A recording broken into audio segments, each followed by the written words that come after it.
ओम नमः शिवाय। राधे राधे। आइए सुनते हैं मासिक शिवरात्रि व्रत कथा। प्राचीन समय की बात है। एक चित्रभानु नामक शिकारी था। वह शिकार करके उसे बेचता और अपने परिवार का पेट भरता।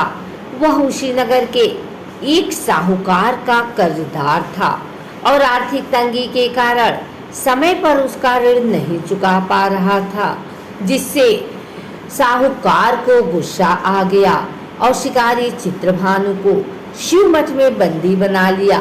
संयोगवश उसी दिन मासिक शिवरात्रि थी, जिस कारण शिव मंदिर में भजन व कीर्तन हो रहे थे और वह बंदी शिकारी चित्रभानु पूरी रात भगवान शिव जी के भजनों व कथा का आनंद ले रहा था। सुबह होते ही साहूकार ने उसे अपने पास बुलाया और ऋण चुकाने के लिए कहा। शिकारी चित्रभानु ने कहा, हे सेठ जी, मैं कल तक आपका ऋण चुका दूंगा। उसका यह वचन सुनकर सेठ जी ने उसे छोड़ दिया, जिसके बाद शिकारी शिकार के लिए जंगल में चला गया। किंतु पूरी रात बंदी गृह में भूखा व प्यासा होने के कारण वह थक गया और व्याकुल हो गया और इसी प्रकार वह शिकारी शिकार की खोज में बहुत दूर आ चुका था और सूर्यास्त होने लगा था। उसने सोचा, आज नहीं तो रात जंगल में ही बितानी पड़ेगी। ऊपर से कोई शिकार भी नहीं कर पाया जिससे बेचकर सेठ जी का ऋण चुका दूं। यह सोचकर वह एक तालाब के पास पहुंच गया और भरपेट पानी पिया, जिसके बाद वह बेल के पेड़ पे चढ़ गया, जो कि उसी तालाब के किनारे था। उसी बेलपत्र के पेड़ के नीचे शिवलिंग की स्थापना हो रही थी, किंतु वह पूरी तरह बेल की पत्तियों से ढका होने के कारण उस शिकारी को दिखाई नहीं दिया। शिकारी चित्रभानु पेड़ पर बैठने के लिए बेल की टहनियाँ व पत्ते तोड़कर नीचे गिराया। संयोगवश वो सभी टहनियाँ व पत्ते भगवान शिवलिंग की गिरते रहे और शिकारी चित्रभानु रात्रि से लेकर पूरे दिन भर का भूखा प्यासा था और इसी प्रकार उसका मासिक शिवरात्रि का व्रत हो गया। कुछ समय बाद उस तालाब पर पानी पीने के लिए एक गर्भवती हिरनी आई और पानी पीने लगी। हिरनी को देखकर शिकारी चित्रभानु ने अपने धनुष पर तीर चढ़ा लिया और छोड़ने लगा, तो गर्भवती हिरनी बोली, तुम धनुष पर तीर मत चलाओ, क्योंकि इस समय मैं गर्भवती हूँ और तुम एक साथ दो जीवों की हत्या नहीं कर सकते, परंतु मैं जल्दी ही प्रसव करूँगी, जिसके बाद में तुम्हारे पास आ जाऊंगी, तब तुम मेरा शिकार कर लेना। उस हिरनी की बात सुनकर चित्रभानु ने अपने धनुष को ढीला कर लिया। इतने में वह हिरनी झाड़ियों में लुप्त हो गई। ऐसे में जब शिकारी ने अपने धनुष की प्रत्यंचा चढ़ाई और ढीली करी, तो उसी दौरान कुछ बेलपत्र के पत्ते झड़कर शिवलिंग के ऊपर गिर गए। ऐसे में शिकारी के हाथों से प्रथम प्रहर की पूजा भी हो गई। कुछ समय बाद दूसरी हिरनी झाड़ियों में से निकली। उसे देखकर शिकारी के खुशी का ठिकाना ही नहीं रहा। चित्रभानु उस हिरनी का शिकार करने के लिए अपने धनुष उठाया और तीर छोड़ने लगा, तो हिरनी बोली, हे शिकारी, आप मुझे मत मारो। मैं अभी ऋतु से निकली हूँ और अपने पति से बिछड़ गई हूँ। उसी को ढूंढती हुई मैं यहाँ तक आ पहुँची। मैं अपने पति से भेंट कर लूँ, उसके बाद तुम मेरा शिकार कर लेना। यह कहकर वह हिरनी वहाँ से चली गई। शिकारी चित्रभानु अपना 2 बार शिकार खोकर बड़ा दुखी हुआ और चिंता में पड़ गया। प्रातः सेठ जी का ऋण कहाँ से चुकाऊंगा, जब शिकारी ने दूसरी हिरनी का शिकार करने के लिए धनुष पर प्रत्यंचा चढ़ाई तो कुछ बेलपत के पत्ते झड़कर शिवलिंग के ऊपर गिर गए। ऐसे में पूजा का दूसरा प्रहर भी संपन्न हो गया।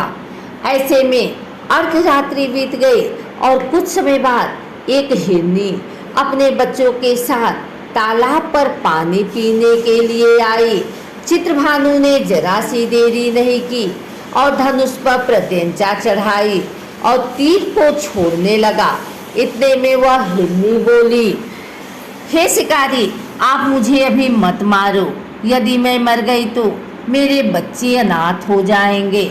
मैं इन बच्चों को इनके पिता के पास छोड़ आती हूँ, जिसके बाद तुम मेरा शिकार कर लेना।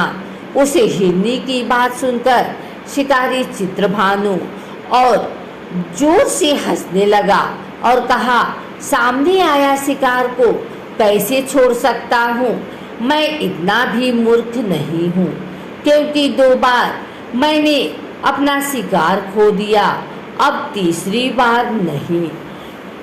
हिरनी बोली, जिस प्रकार तुम्हें अपने बच्चों की चिंता सता रही है, उसी प्रकार मुझे अपने बच्चों की चिंता हो रही है। मैं इन्हें इनके पिता के पास छोड़कर वापिस आ जाऊंगी, जिसके बाद तुम मेरा शिकार कर लेना। मेरा विश्वास कीजिए शिकारी राम। हिरनी की बात सुनकर शिकारी को दया आ गई और उसने जाने दिया। ऐसे में शिकारी के हाथों से तीसरे प्रहर की पूजा भी हो गई। कुछ समय बाद एक मृग वहां पर आया। उसे देखकर चित्रभानु ने अपनी तीर धनुष उठाया और उसके शिकार के लिए दौड़ने लगा। तो वह मृग बड़ी नम्रता पूर्वक बोला, हे शिकारी, यदि तुमने मेरे तीनों पत्नियों को, छोटे बच्चों को मार दिया या मुझे भी मार दो, क्योंकि उनके बिना मेरा इस दुनिया में कोई नहीं है। यदि तुमने उनको नहीं मारा है तो जाने दो, क्योंकि मैं उन तीनों हिरनियों का पति हूँ और वो सभी मेरी ही तलाश कर रही हैं। यदि मैं उन्हें नहीं मिला तो वे सभी मर जाएंगी। मैं उन सभी से मिलने के बाद तुम्हारे पास आ जाऊंगा, जिसके बाद तुम मेरा शिकार कर सकते हो। उस मृग की बातें सुनकर शिकारी को पूरी रात की घटना चक्र समझ आ गई और उसने पूरी बात उस मृग को बता दी। मेरी तीनों पत्नियां जिस प्रकार प्रण करके गई हैं, उसकी उसी प्रकार से वापस आ जाएंगी, क्योंकि वो तीनों अपने वचन की पक्की नहीं हैं। और यदि मेरी मृत्यु हो गई तो तीनों अपने धर्म का पालन नहीं करेंगी। मैं अपने पूरे परिवार के साथ शीघ्र ही तुम्हारे सामने आ जाऊंगा। कृपा करके अभी मुझे जाने दो। शिकारी चित्रभानु ने उस मृग को जाने दिया और इस प्रकार अनजाने में उस शिकारी से भगवान शिव जी की पूजा संपन्न हो गई, जिसके बाद शिकारी का हृदय बदल गया और उसके मन में भक्ति की भावना उत्पन्न हो गई। कुछ समय बाद मृग अपने पूरे परिवार अर्थात तीनों हिरनी व बच्चों के साथ उस शिकारी के पास आ गया और कहा कि हम अपनी प्रतिज्ञा के अनुसार यहाँ आ गए हैं, अब आप हमारा शिकार कर सकते हैं। शिकारी चित्रभानु जंगल के पशुओं की सच्ची भावना को देखकर उनका हृदय पूरी तरह पिघल गया और उसी दिन से उसने शिकार करना छोड़ दिया। दूसरे दिन प्रातः होते ही सेठ जी का ऋण किसी और से उधार लेकर चुकाया और स्वयं मेहनत करने लगा। इसी प्रकार उसने अपने जीवन का अनमोल बनाया। जब शिकारी चित्रभानु की मृत्यु हुई तो उसे यमदूत लेने आए, किंतु शिवदूतों ने उन्हें भगा दिया और उसे शिवलोक ले गए। इसी प्रकार उसे मोक्ष की प्राप्ति हुई।